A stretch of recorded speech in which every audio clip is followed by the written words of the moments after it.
구구TV입니다. K방역의 코로나 사계극 그 실체를 폭로한다. 2편입니다.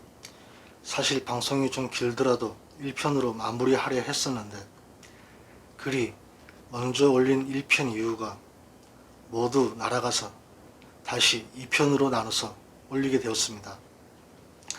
어제 23일 주진호의 뉴스 라이브에 더불어 비례대표인 신현령이 출연하여 코로나로 인해 추가 사망률이 6%가 증가했다는 의사협회의 주장에 통계 착실하며 팩트라고 반박을 했었는데 그 해명이 의사 수준이라기에 너무나 어이가 없어 제가 바른 설명을 해드리려 합니다. 이걸 팩트라고 또 모든 언론이 KBS를 비롯해 도배를 했습니다. 제발 국민을 대깨문 개 돼지 수준으로 봐도 정도가 있지 말 같지 않은 소리 좀 작작하십시오. 더불어의 주장은 이렇습니다. 2016년에 대한파가 있었다. 그래서 사망자가 많아서 2017년에서 2019년을 평균해서 만든 기준으로는 6%의 초과 사망률은 그 기저효과로 인해 2020년과 비교하면 상대적으로 낮아진 사망률과 비교하게 되어 2020년 수치는 초과 사망률이 더 올라갈 수밖에 없다. 정말 기가 차서 말이 안 나옵니다. 코로나 3차 대유행이 여론이 안 좋아지고 지지율이 떨어지니 지금껏 숨겨놓았던 초과 사망률 통계를 꺼내서 밑밥을 깔고 장난을 치고 있습니다. 이 자료는 12월 12일 질본이 공개한 것입니다. 그럼 왜 2016년을 빼고서 통계를 작성했나요? 2016년 통계도 제가 보여드리겠습니다. 당신들이 만든 통계가 아닌 전 세계에서 사용하는 코로나 통계를 총괄하는 월드 오미터 통계입니다. 오히려 초과 사망률이 6%가 아니라 10%로 더 늘어났습니다. 2010년 한파는 미국에서 있었는데 왜 사망은 한국 사람들이 죽어나갔습니까? 그리고 한파로 인한 초과 사망률이 코로나 뺨치게 높습니다. 이러니 어디가서 코로나가 심각하다 말은 못하고 더구나 월드 오미터 통계와 차이가 너무 커서 둘 중에 하나는 거짓인 것이 분명합니다. 결정적인 것은 당신들의 통계를 봐도 정작 한파 추위로 인한 1월부터 4월까지는 오히려 초과 사망자가 2020년 코로나 사망률이 더 낮게 나옵니다. 초과 사망률 구간은 한파와 전혀 관계없는 5월과 9월에 발생하였습니다. 이런 것까지 반박해야 하는 내 자신이 참 한심해집니다. 자, 그럼 2016년 통계를 보시면 어떻습니까? 이쯤 되면 코로나 추가 사망자는 전혀 의미가 없습니다. 한파로 인한 초과 사망률이 배가 됩니다. 진실은 해마다 노령화로 추가 사망률이 3%씩 늘어나는 것은 당연하고 기후에 따라 10%의 변동은 자연스러운 것이다 라고 고백했어야 되는 것입니다. 여기서 위에 미국의 자료를 보시면 미국은 4월에 38.6%가 초과 사망합니다. 미국은 코로나로 피해가 정말 크구나 라고 생각하실 건데 이것은 67%라는 검사율이란 변수와 함께 3억 3,260만이란 인구수 그리고 기후가 같은 유도상의 국가들 역시 같은 시기에 사망률이 매우 높다는 특성을 이해해야 하는 것입니다. 그리고 당신들이 말한 언론에서 그렇게 떠든 미국의 독감 사태의 사망자들도 같이 포함해서 계산해야 하는 것입니다. 8,000명이라고 코로나보다 더 높은 살인적인 독감이라고 언론에서 떠들지 않았습니까? 일교차도 10도 이상이면 사망률이 2.6배로 증가합니다. 미국과 유도가 비슷한 나라는 프랑스, 노르웨이, 스웨덴이 있습니다. 그리고 한국은 치명률이 1.4이지만 미국의 검사율에 이르면 그 숫자가 얼마나 폭증할지도 모릅니다. 지금 1.4는 상대적으로 아시아 국가에서는 높은 수치입니다. 일본과 같습니다. 미국은 미주지역 내에서 1.8이란 상대적으로 매우 낮은 치명률로 선봉하고 있는 국가입니다. 한국 전쟁 때 이름 모를 나라에 와서 자유를 지키기 위해 무수한 젊은이들이 참전하여 피 흘리며 목숨을 잃은 나라가 미국입니다. 당신들은 4%의 검사율을 전 세계 1위의 검사율 89%라고 사기를 치며 그것을 총선에 이용하고 가짜 뉴스를 퍼뜨려서 전 세계를 속이는 것도 부족해서 한술 더 나아가 연합뉴스, YTN, MBC, JTBC 모든 언론이 나서서 반미 선동으로 미국에는 트럭으로 시체를 나르고 있다. 군인들은 텐트 안에 시체를 쌓아놓고 있다. 땅을 파서 시체들을 매장하고 있다. 가짜 뉴스를 퍼뜨렸습니다.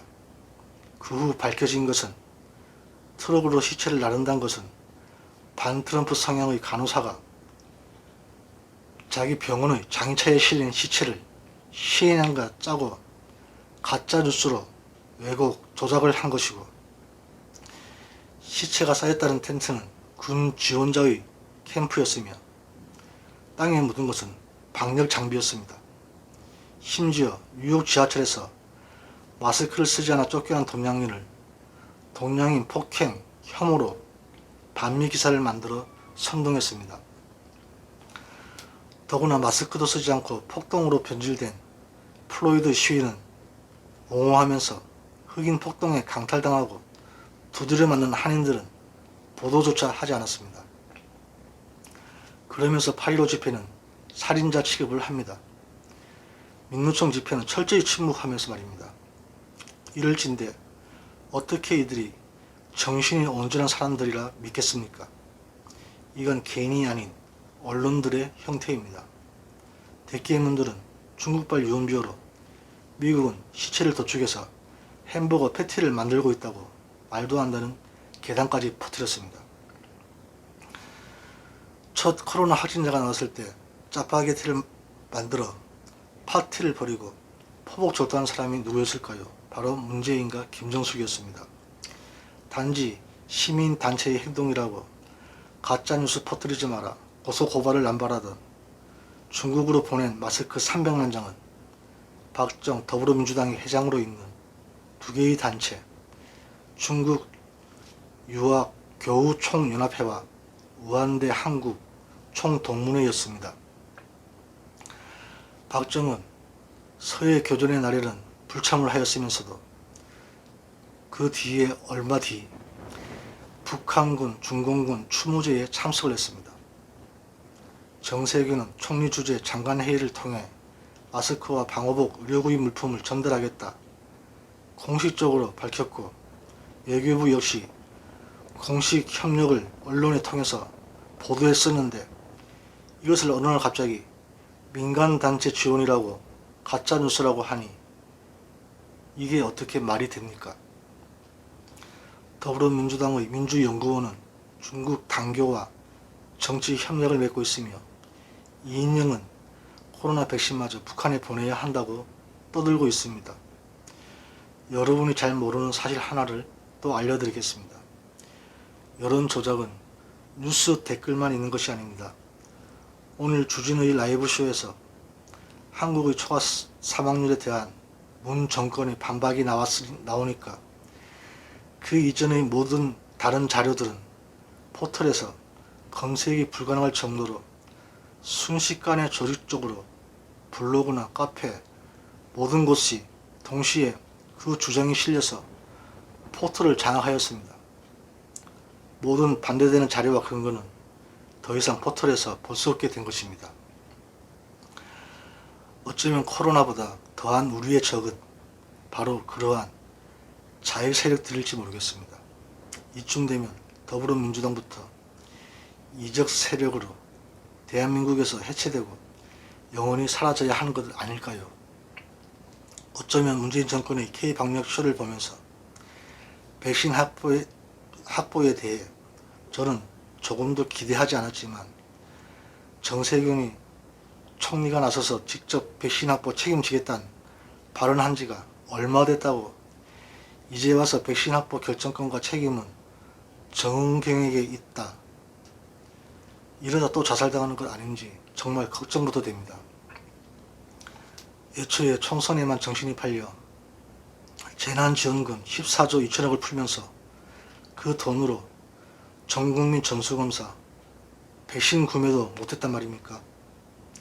지금 백신 예산 3,562억도 당시 미래통합당이 강행해서 겨우 얻어낸 것이며 내년 예산에는 백신의 배송과 보관비, 접종비용, 냉동기, 주사기, 구입비용 최소 4,400억이 필요한데 그 예산은 확보하지 못했습니다.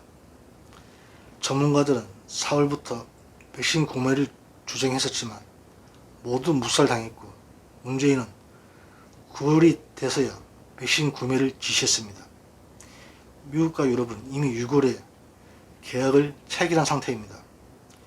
이제 와서 백신 개발하는 국가들에게 무슨 순위가 있고 남들이 안전한지 확인하고 뒤늦게 구매하는 게 현명하다고 말을 하고 있습니다.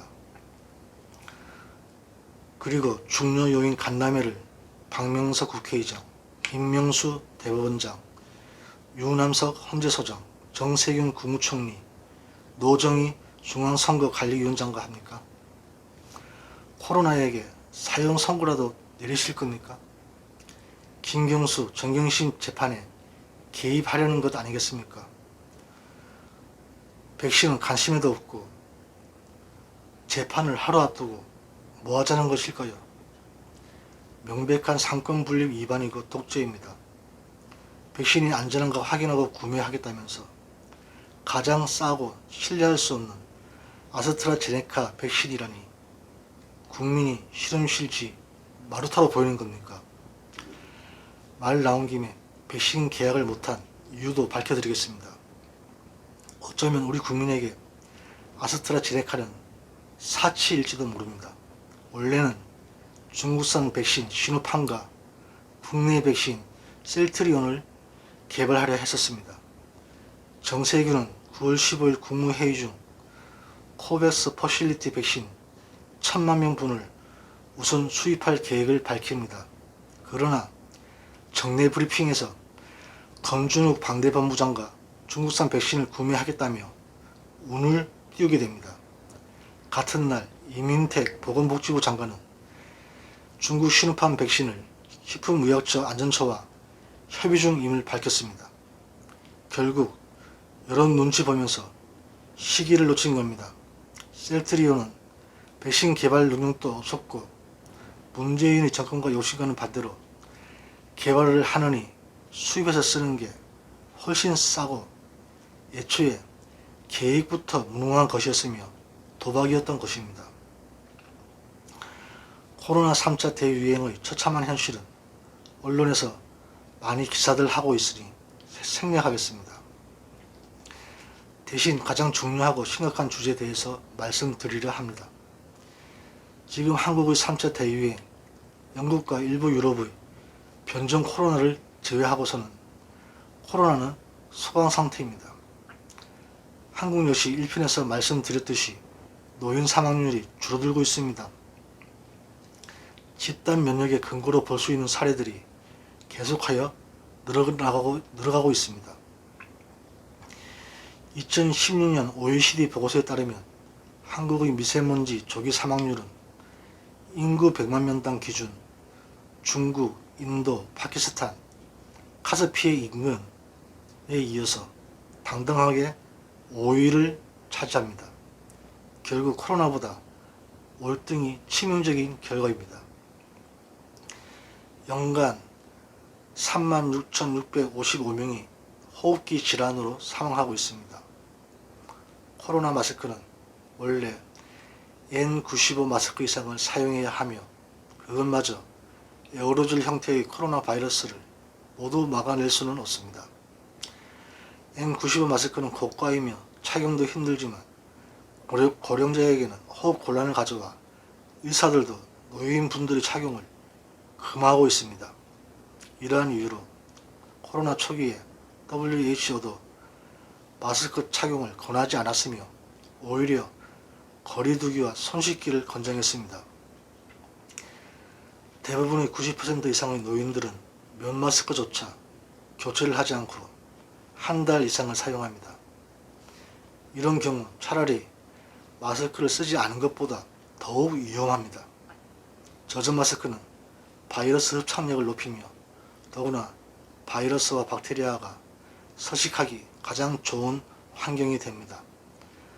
설마 정부가 이런 것도 모르고 마스크를 권장하냐고 의문이 들겠지만 제가 문재인 정권을 믿어서는 안 된다고 누차 강조하는 것은 다 이유가 있습니다. 그들은 애초부터 옷 소매에 기침을 하고 팔꿈치 부딪히기로 인사를 하자고 그렇게 선동하였습니다. 목욕탕에서도 마스크를 쓰라고 떠든 놈들입니다. 그런데 이것은 코로나를 가장 쉽고 빠르게 전파하는 최선의 방법입니다. 왜 그런지는 의학적 지식이 없어도 상식적으로 충분히 알 수 있는 기본적인 사실들입니다. 차라리 노인들에게 거리두기와 손씻기를 권장해야 합니다. 걸려도 전혀 지장 없는 젊은이들 역시 더 이상 마스크를 강요해서는 안 됩니다. 이는 플로리다의 시들 중에서 노 마스크 실험과 기후나 의료 수준이 비슷한 노르웨이가 마스크를 쓴 국가이고 마스크를 쓰지 않는 스웨덴의 코로나 통계를 통해서도 그 비교로 증명된 것입니다. 노르웨이와 스웨덴의 사망자 통계는 비슷했으며 플로리다는 마스크를 쓰지 않은 시가 오히려 코로나 확진이 적었습니다. 무엇보다 산소 부족과 스트레스는 면역력을 약화시킵니다. 이 정부는 거꾸로 가고 있습니다. 코로나 피해가 가장 컸던 뉴욕은 감염 시뮬레이션 결과 지하철을 중심으로 코로나가 확산되었음이 밝혀졌고 모든 지하철을 제한했으며 지하철 한량에 기껏 2~3명이 겨우 탈 정도로 거리두기를 지키는데 한국의 지하철은 여전히 모든 자리를 가득 채우고 운행하고 있습니다. 우리가 그렇게 방역에 실패했다 무시한 일본은 똑같이 치명률이 1.4임에도 코로나 중에 가장 여행하고 싶은 나라에 네덜란드에 이어 2위에 뽑혔습니다. 네덜란드는 어제부로 코로나에서 해방됐다는 그런 선언을 했습니다. 코로나가 감염자가 한 명도 없어서 코로나에 대한 모든 제재가 다 사라졌습니다. 물론 한국이지 코로나 이후 가장 여행하고 싶은 나라여도 1위로 일본이 뽑혔습니다. 그 이유는 국가가 별다른 제재도 하지 않고 우수한 방역 효과를 보여준 것을 전 세계가 부러워한 것입니다. 한국보다 오히려 검사율마저 떨어집니다. 저 역시 기본권을 침해하지 않고 자살을 통계를 내어 코로나 사망자보다 자살자가 더 많다는 것을 밝혀내고 과잉 대응은 오히려 병상 부족으로 의료 공백으로 인한 피해가 더 크다는 그러한 여러 조사와 현실적인 판단을 하는 일본이 부럽기도 합니다. 한국은 이러한 뉴스를 또 조직적인 자익 세력이 블로그나 카페 등을 장악하여 코로나 이후에 가장 가고 싶은 나라 한국으로 덮어버립니다. 참 대단한 족속들입니다. 그들에게 하나 더 알려드리죠. 연간 자살 증가율로 계산하면 문재인 정권에서 2년간 늘어난 자살자 숫자는 2,694명입니다. 해마다 1,347명이 늘어난 자살률만큼 더 죽어가고 있습니다. 지금은 얼마나 더 늘어났을지조차 알 수 없습니다. 정말 심각하고 안타까운 일입니다. 그런 정권이 숙박권, 여행권을 남발하고 국민에게 덤탱이를 씌워 살인자로 몰았으니 이제 그만 방 빼고 그들이 가야 할 곳은 교도소밖에 없을 것 같습니다. 유엔 유니세프 공식 자료에 의하면 코로나의 격리로 인해 연간 필수적인 보건 및 교육의 서비스를 받지 못하는 어린이는 1억 5천만 명에 이릅니다. 16억의 어린이가 학교 폐쇄로 수업을 받지 못하고 그중 상당수는 인터넷이 없어 원격 수업조차 받지 못하고 있습니다. 연간 120만 명의 어린이가 5만 6천 명의 어머니와 함께 경제적 피해로 5개월 안에 목숨을 잃고 있습니다. 3억 7천 명의 어린이가 경제적 피해로 영양실조 상태입니다. 의료 공백으로 12만 4천 명의 어린이가 6개월 안에 에이즈에 걸리며 8천 명의 1세 미만 유아가 꼭 필요한 필수 백신 접종을 못하고 있습니다. 그런데 이것을 아십니까? 오늘 크리스마스 이브까지 지금껏 코로나 총 사망자 숫자는 전 세계에서 173만 661명입니다. 그중 대다수는 고령의 기저질환으로 코로나가 아닌 다른 병에 의해서 사망한 사람들이 모두 통계에 잡힌 것입니다.